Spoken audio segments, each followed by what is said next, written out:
In the contemporary world, it's taken as a given that capitalism, with its free market and profit motive, is based on selfishness and produces selfishness, while socialism is based on selflessness and produces selflessness. Well, the opposite is true. Whatever its intentions, socialism produces far more selfish individuals and a far more selfish society than a free market economy does. And once this widespread selfishness catches on, it is almost impossible to undo it.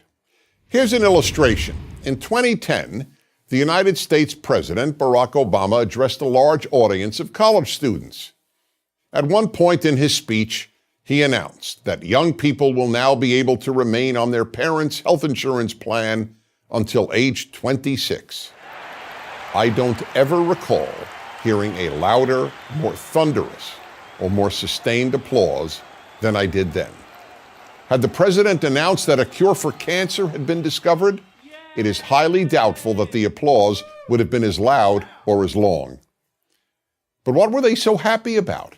To be told that you can now remain dependent on your parents until age 26 should strike a young person as demeaning, not liberating.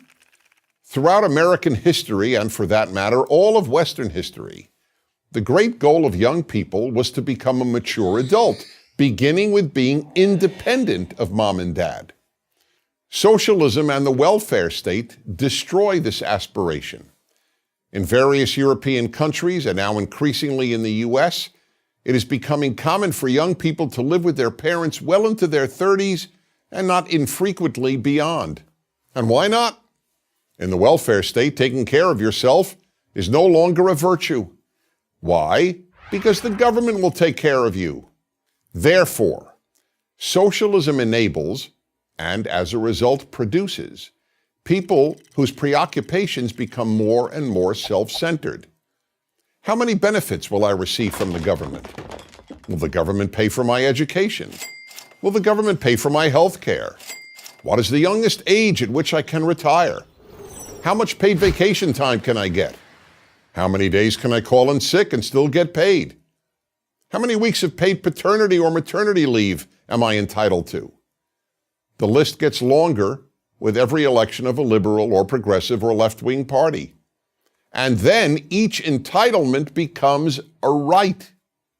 But we're not done. There are even more destructive effects of socialism.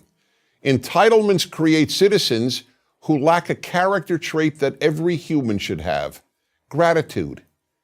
You cannot be happy if you are not grateful, and you cannot be a good person if you're not grateful.